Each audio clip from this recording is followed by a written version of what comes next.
Bom dia, pessoal do YouTube. Essa é a minha furadeira de bancada que eu comprei pelo Mercado Livre. Furadeira usada de mandril 16 milímetros. E faz um ano que eu tenho ela e eu acabei de arrumar ela do jeito que eu queria agora.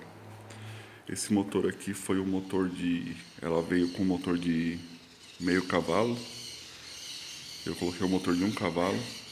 O motor dela já era original trifásico de meio cavalo.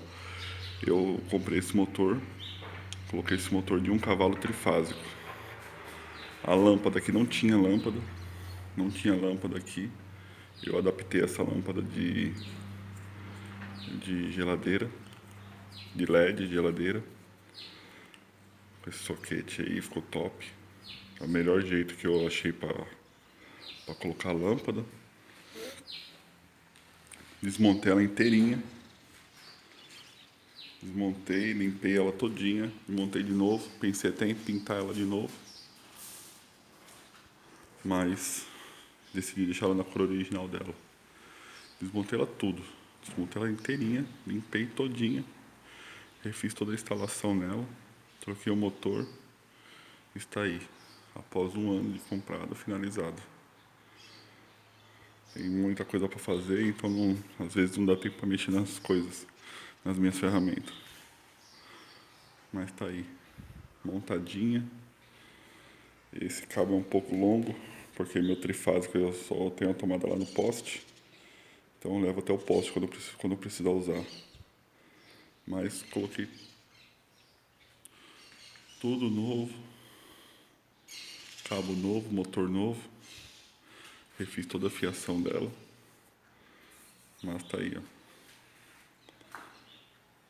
Top.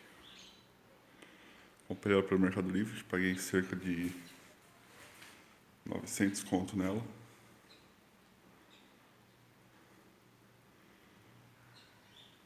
Mas ficou top. Funcionando perfeitamente.